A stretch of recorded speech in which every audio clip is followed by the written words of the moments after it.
My dear friends, my dear God's and my dear masters, ಧ್ಯಾನ ಅನ್ನೋದು ಸಿಗೋದೆ ತುಂಬಾ easy ಆಯ್ತು ಇವತ್ತು ದಿವಸದಲ್ಲಿ. ಧ್ಯಾನವನ್ನ ಹುಡುಕೋರು ಜಾಸ್ತಿ ಇದ್ದಾರೆ. ಜೊತೆಗೆ ಸರ್ಕಾರದಿಂದ ವರ್ಲ್ಡ್ ಮೆಡಿಟೇಷನ್ ಡೇನು ನಮಗೆ ಸಿಕ್ತು. ಮೊನ್ನೆ ಬೆಳ್ಳಾರಿ ಯಜ್ಞ ಆದ್ಮೇಲೆ 1,000 ವಾಕಿನ್ ಮಾಸ್ಟರ್ಸು ನಮ್ಮ ಕರ್ನಾಟಕದಲ್ಲಿ ಇದ್ದಾರೆ. ಇವಾಗ ಈ 1,000 ಮಾಸ್ಟರ್ಸ್ ಅಲ್ಲಿ ಪ್ರತಿಯೊಬ್ಬರಿಗೆ ಈಗ ಪ್ರತಿ ಕಡೆ ಹೋಗಿ ಧ್ಯಾನ ಪ್ರಚಾರ ಮಾಡಬೇಕು, ಪ್ರತಿಯೊಬ್ಬರಿಗೆ ಧ್ಯಾನ ಹೇಳಿಕೊಡ್ಬೇಕು.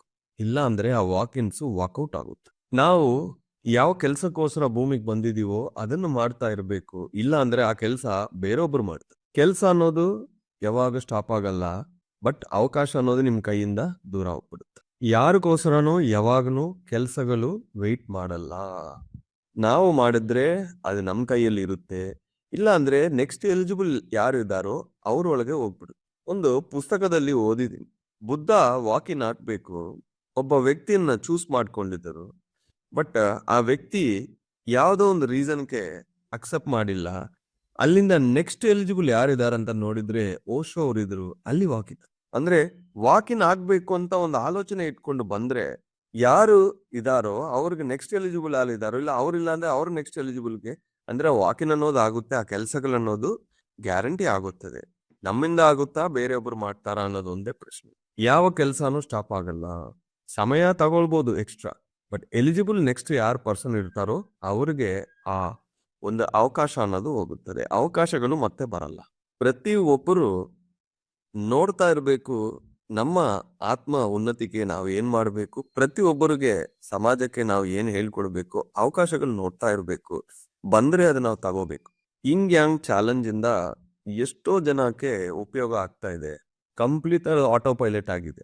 ದಿನ ನಾನು ನೋಡ್ತಾ ಇದ್ದೀನಿ ಆಪ್ ಅಲ್ಲಿ ಡೈಲಿ ಅಪ್ಡೇಟ್ಸ್ ಮಾಡ್ತಾ ಇದ್ದಾರೆ. ಕೆಲವೊಂದು ದಿವಸಗಳು ಒಂದೊಂದು ಆಗಲ್ಲ, ಪರವಾಗಿಲ್ಲ. ಆದ್ರೆ ಚಾಲೆಂಜ್ ಒಳಗೆ ಇರಬೇಕು.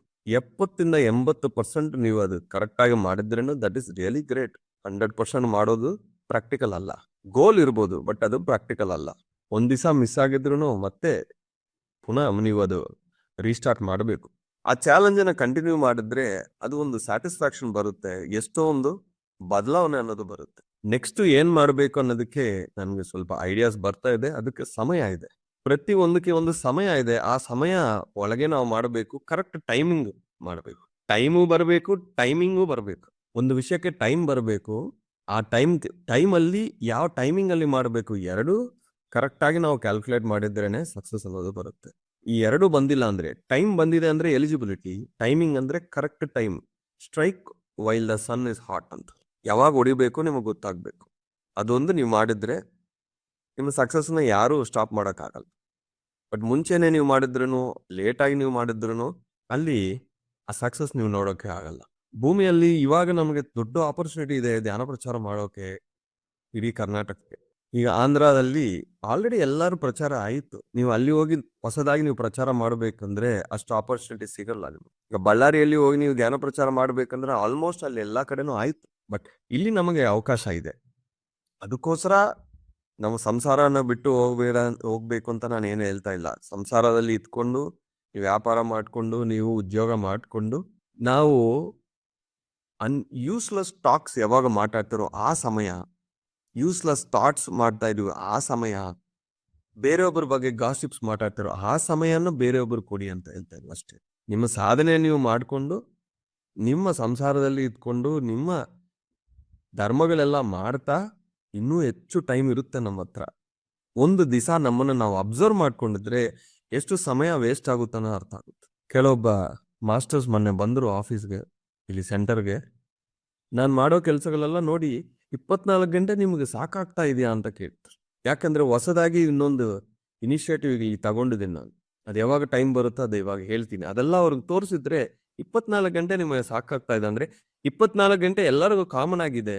ನಾನು ಅನ್ನೆಸೆಸರಿ ಯಾರ ಹತ್ರನೂ ಯಾವುದು ಮಾತಾಡಲ್ಲ, ಯಾರು ಬಂದು ಮಾತಾಡಿದ್ರು ಬಿಡಲ್ಲ. ಸೊ ನನ್ನ ಹತ್ರ ತುಂಬಾ ಟೈಮ್ ಇದೆ. ನಮ್ಮ ಮನೆಯಲ್ಲಿ ಟಿವಿ ಆನೇ ಆಗಲ್ಲ. ಯಾವಾಗ್ಲೂ ಅದು ವಾರಕ್ಕೆ ಒಂದ್ಸತಿ ಒಂದು ಮಹಾಭಾರತ ರಾಮಾಯಣ ಸ್ವಲ್ಪ ಅಷ್ಟೇ. ಸೊ ನನಗೆ ಹತ್ರ ಎಷ್ಟು ಟೈಮ್ ಇದೆ. ಯಾವ ರಿಲೇಟಿವ್ಸ್ ಇಲ್ಲ, ಫ್ರೆಂಡ್ಸು, ಅನ್ನೆಸೆಸರಿ ಯಾವುದಿಲ್ಲ, ಯಾವ ಪಾರ್ಟೀಸ್ ಇಲ್ಲ. ಸೆಲೆಬ್ರೇಷನ್ ಇದೆ, ಅವಾಗವಾಗ ಮಾಡ್ಕೋಬಹುದು, ಬಟ್ ಯಾವಾಗ್ಲೂ ಅಲ್ಲ. ಮನೆಗೆ ಹೋಗಿ ಏನ್ ಮಾಡ್ತೀರಿ ಸರ್ ಅಂದ್ರೆ ಎಷ್ಟೋ ಮಾಡ್ಬೋದು. ಹಂಗಾಗಿ ಕ್ವಾಲಿಟಿ ಟೈಮ್ ನೀವು ಹೆಂಗ್ ಸ್ಪೆಂಡ್ ಮಾಡ್ತಿರೋ ನಿಮ್ಮ ಹತ್ರ 24 ಗಂಟೆದಲ್ಲಿ ತುಂಬಾ ಟೈಮ್ ನಿಮ್ಮ ಹತ್ರ ಇರುತ್ತೆ. ಇಲ್ಲಾಂದ್ರೆ ನೀವು ಟೈಮ್ ವೇಸ್ಟ್ ಮಾಡ್ತೀರಿ, ಬೇರೊಬ್ಬರನ್ನು ನಿಮ್ಮ ಟೈಮ್ ವೇಸ್ಟ್ ಮಾಡೋಕೆ ನೀವು ಬಿಡ್ತಾ ಇದ್ದೀರಿ. ಹೊಸದಾಗಿ ಏನಾದ್ರು ಮಾಡಿದ್ರೆ ಹೊಸ ಎನರ್ಜೀಸ್ ಅನ್ನೋದು, ನ್ಯೂ ಎನರ್ಜೀಸ್ ಅನ್ನೋದು ಕ್ರಿಯೇಟ್ ಆಗ್ತಾ ಇರುತ್ತೆ. ಮೈಂಡ್ಗೂ ಸರಿ, ಬ್ರೈನ್ಗೂ ಸರಿ, ಸೋಲ್ಗೂ ಸರಿ, ನ್ಯೂ ಎಕ್ಸ್ಪೀರಿಯನ್ಸಸ್ ಬೇಕು, ನ್ಯೂ ಪಾತ್ಸ್ ಬೇಕು. ನ್ಯೂರಲ್ ನೆಟ್ವರ್ಕ್ಸ್ ಅಂತಾರು, ಈ ನ್ಯೂರಾನ್ಸು, ಬ್ರೈನ್ಸು, ನ್ಯೂ ಪಾತ್ವೇಸ್. ಡಾಕ್ಟರ್ ಜೋ ಡಿಸ್ಪೆನ್ಸಾ ಸಬ್ಜೆಕ್ಟ್ ಅದು. ಅಲ್ಲಿ ಅವರು ಕೋರ್ ಆಗಿ ಹೇಳೋದು ಒಂದೇ ಸಬ್ಜೆಕ್ಟ್, ಏನು ಅಂದ್ರೆ ಏನೋ ಒಂದು ಹೊಸದಾಗಿ ಮಾಡ್ತಾ ಇದೀವಿ. ಅವಾಗ ಹಳೇದು ಹೋಗುತ್ತದೆ, ಬ್ರೈನ್ ಅಲ್ಲಿನೂ ನ್ಯೂ ವೇವ್ಸ್ ಕ್ರಿಯೇಟ್ ಆಗ್ತಾ ಇದೆ. ಸೊ ಪ್ರತಿಯೊಬ್ಬ ಮಾಸ್ಟರ್ನು ಒಂದು ಸ್ಟೇಜ್ ದಾಟಿದ ಮೇಲೆ ಏನೋ ಒಂದು ವಿಷಯ ಸ್ಪಿರಿಚುವಾಲಿಟಿಯಲ್ಲಿ ರಿಸರ್ಚ್ ಮಾಡ್ತಾ ಇರ್ಬೇಕು. ಅದೊಂದು ಆಸ್ಟ್ರಲ್ ಟ್ರಾವೆಲ್ ಇರ್ಬೋದು, ಥರ್ಡ್ ಇರ್ಬೋದು, ಥಾಟ್ ಪವರ್ ಇರ್ಬೋದು, ಎನರ್ಜಿ ಪ್ಯಾಟರ್ನ್ಸ್ ಇರ್ಬೋದು, ಮ್ಯಾನಿಫೆಸ್ಟೇಷನ್ ಇರ್ಬೋದು, ಎಷ್ಟೊಂದಿದೆ. ಯಾವುದೋ ಒಂದು ತಗೊಂಡು ಅದರ ಸಂಬಂಧಪಟ್ಟ ಒಂದು 100 ಪುಸ್ತಕ ಓದಬೇಕು, ಅದು ಸಂಬಂಧಪಟ್ಟ 100 ವಿಡಿಯೋಸ್ ನೋಡಬೇಕು, ಎಕ್ಸ್ಪೆರಿಮೆಂಟ್ ಮಾಡ್ತಾ ಇರಬೇಕು, ಎಕ್ಸ್ಪ್ಯಾಂಡ್ ಆಗ್ತಾ ಇರಬೇಕು ಮೈಂಡ್. ಅದರ ಬಗ್ಗೆ 100 ಸೆಷನ್ಸ್ ಕೊಡಬೇಕು. ನಾನು ಕರ್ಮ ಬಗ್ಗೆ ನನಗೆ ಚೆನ್ನಾಗಿ ಅರ್ಥ ಆಗ್ಬೇಕು ಅಂತ ಅನ್ಕೊಂಡಿದ್ದೀನಿ. ಕರ್ಮ ಬಗ್ಗೆ ಒಂದು 40 ಬುಕ್ಸ್ ಓದಿದ್ದೀನಿ. ಕರ್ಮ ಬಗ್ಗೆ 1 ವರ್ಷ 52 ಸೆಷನ್ಸ್ ಕೊಟ್ಟಿದ್ದೀನಿ. ಅಂದ್ರೆ ಆ 1 ವರ್ಷದಲ್ಲಿ ಕರ್ಮ ಬಗ್ಗೆ ನನಗೆ ತುಂಬಾ ಡೆಪ್ತ್ ಬಂದಿದೆ. ಅದು ಬರಬೇಕು ಅಂದ್ರೆ ಇದೆಲ್ಲ ನಾವು ಮಾಡ್ಲೇಬೇಕು. ಹಂಗಾಗಿ ಸಮಯ ವೇಸ್ಟ್ ಮಾಡಬೇಡಿ. ನಿಮ್ಮ ಲೈಫಲ್ಲಿ ಚಿಕ್ಕ ಚಿಕ್ಕ ಗೋಲ್ಸ್ ಇದ್ರೆ ಅದಕ್ಕೆ ಟೈಮ್ ಕೊಡಿ. 2 ಮಾತು ಮಾತಾಡೋ ಅವಶ್ಯಕತೆ ಇದ್ರೆ 2 ಮಾತಾಡ್ಬೇಕು, ಅಲ್ಲಿ 20 ಮಾತಾಡಬಾರ್ದು. ಕೆಲವೊಬ್ಬರು ಅದೇ ಮತ್ತೆ ಮತ್ತೆ ಮತ್ತೆ ಮಾತಾಡ್ತಾ ಇರ್ತಾರೆ. ಸ್ಟಾಪ್ ಮಾಡಬೇಕು. ಅರ್ಥ ಆಯ್ತು, ನೆಕ್ಸ್ಟ್ ಏನು. ಒಂದ್ಸತಿ ಅರ್ಥ ಆಗಿದ್ರೆ ನೆಕ್ಸ್ಟ್ಗೆ ಹೋಗ್ಬೇಕು. ಮತ್ತೆ ಅದನ್ನ ಬೀಟಿಂಗ್ ಅರೌಂಡ್ ದ ಬುಷ್ ಅಂತಾರೆ. ಅದು ಬೇಕಾಗಲ್ಲ, ಒಂದು ಇನ್ಪುಟ್ ಸಾಕು. ಒಂದು ಸತಿ ಕೇಳಿದ್ರೆ ನಮ್ಗೆ ಹೋಗ್ಬೇಕು, ಅರ್ಥ ಆಗಿಲ್ಲ ಇನ್ನೊಂದು ಸತಿ ಅಷ್ಟೇ. 10, 20 ಅಲ್ಲ. ಅದೇನಾಗುತ್ತೆ, ಅವ್ರ ಎನರ್ಜಿ ವೇಸ್ಟ್, ನಿಮ್ಮ ಎನರ್ಜಿ ವೇಸ್ಟ್. ಮತ್ತೆ ಮತ್ತೆ ಮತ್ತೆ ಮತ್ತೆ ಬ್ರೈನ್ ಸ್ಟಾರ್ಮಿಂಗ್ ಇಸ್ ಓಕೆ. ಪ್ರತಿಯೊಂದಕ್ಕೂ ಸ್ಟಾರ್ಟ್ ಅಂಡ್ ಎಂಡ್ ಟೈಮ್ ಇರಬೇಕು. ಇಲ್ಲ ಅಂದ್ರೆ ಅನ್ಲಿಮಿಟೆಡ್ ಟೈಮ್ ಅಂತ ನೀವು ಬಿಟ್ರೆ ನಿಮ್ ಕೈಯಲ್ಲಿ ಇರಲ್ಲ. ಈಗ 12 ಗಂಟೆಗೆ ಎಂಡ್ ಆಗ್ಬೇಕು ಅಂದ್ರೆ ಎಂಡ್ ಆಗ್ಬೇಕಷ್ಟೇ. ಎಷ್ಟು ಜನ ಹ್ಯಾಂಡ್ ರೈಸ್ ಮಾಡಿದ್ರು ಸಾರಿ ಅಷ್ಟೇ, we have to end the session. 1 or 2 minutes exception is okay. ನಾನು 10 ನಿಮಿಷ ಮಾತ್ರ 10 ನಿಮಿಷ ಮಾತಾಡ್ತೀನಿ.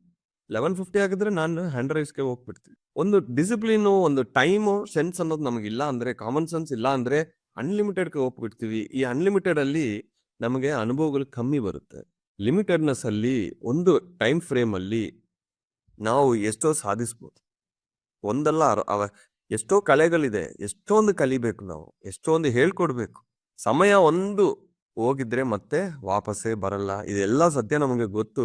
ಬಟ್ ಆ ಸಮಯವನ್ನ ಎಷ್ಟು ಬೆಲೆಯಾಗಿ ನಾವು ನೋಡ್ಕೋಬೇಕು ಅಂದ್ರೆ, ನನಗೆ ಗೋಲ್ಡ್ ಇಂದ, ಮನಿಯಿಂದ, ಕ್ಯಾಶ್ ಇಂದ, ಪ್ರಾಪರ್ಟೀಸ್ ಇಂದ ಟೈಮ್ಗೆ ನಾನು ಜಾಸ್ತಿ ವ್ಯಾಲ್ಯೂ ಕೊಡ್ತೀನಿ. ಯಾಕಂದ್ರೆ ಬೇರೆ ಯಾವ್ದನು ಬರುತ್ತೆ ಹೋಗುತ್ತೆ, ಬಟ್ ಟೈಮ್ ಮತ್ತೆ ಬರಲ್ಲ. ಇನ್ನು 10 ವರ್ಷ ಮುಂಚೆ ಆ ಟೈಮ್ ಬರುತ್ತಾ? ಮತ್ತೆ ಬರಲ್ಲ. ಇವಾಗ ನಾನು ಮಾಡಿಲ್ಲ, ನಾಳೆ ಅಂತ ಪೋಸ್ಟ್ಪೋನ್ ಮಾಡ್ಕೊಂಡಿದ್ರೆ ಮತ್ತೆ ಆ ಟೈಮ್ ಬರಲ್ಲ. ಸೊ ಟೈಮ್ ಸೆನ್ಸ್ ಇರಬೇಕು. ಯಾಕಂದ್ರೆ ಈ ಶರೀರದಲ್ಲಿ ಇದೀವಿ, ಶರೀರಕ್ಕೆ ಟೈಮ್ ಇದೆ. ಬೇರೆಯೊಬ್ಬರು 1 o'clock ಬರ್ತೀನಿ ಅಂತ ಹೇಳಿದ್ರು. ನಾನು ಹೇಳಿದ್ನಿ 1 ಅಂದ್ರೆ 1, 1:10 ಅಲ್ಲ, 1:15 ಅಲ್ಲ, 1:30 ಅಲ್ಲ, 1 ಅಂದ್ರೆ 1 ಅಂತ. ಅರ್ಥ ಆಯ್ತಾನ ಅಂದ್ರು. ನಾನು ಹೇಳಿದ್ನಿ ನಾನು 2 ಗಂಟೆಗೆಲ್ಲ ಬಿಡ್ತಾ ಇದ್ದೀನಿ ಅಂದ್ರೆ ಅವ್ರು 1 o'clock ಬರ್ತಾರೆ. 1 o'clock ಬನ್ನಿ ಅಂದ್ರೆ ಬರಲ್ಲ. ನಾನು 2 ಗಂಟೆಗೆ ಇಲ್ಲಿಂದ ಹೋಗ್ತಾ ಇದ್ದೀನಿ ಅಂದ ತಕ್ಷಣ ಟಕ್ಕಂತ 1 o'clock ಬಂದ್ಬಿಡ್ತಾರೆ. ಅಂದ್ರೆ ಆ ಸ್ಟಾರ್ಟ್ ಎಂಡ್ ಟೈಮ್ ನೀವು ಕೊಟ್ರೆ ನಿಮ್ಮ ಟೈಮನ್ನು ಅವ್ರು ರೆಸ್ಪೆಕ್ಟ್ ಮಾಡ್ತಾರೆ. ಅವ್ರ ಟೈಮ್ ನೀವು ರೆಸ್ಪೆಕ್ಟ್ ಮಾಡ್ಬೇಕು. ಒಂದು ಪುಸ್ತಕ ಓದ್ತಾ ಇದ್ರಿ 2 hours, ಇನ್ನೂ 1 hour ಬೇಕಂದ್ರೆ ಓದ್ಕೊಳ್ಳಿ, ಪರವಾಗಿಲ್ಲ. ಬಟ್ ಬೇರೊಬ್ಬರ ಹತ್ರ ಡೀಲ್ ಮಾಡಿದ್ರೆ perfect common sense, time sense ಇರಬೇಕು. ಸ್ವಲ್ಪ it's okay, but not every time. Thank you very much masters.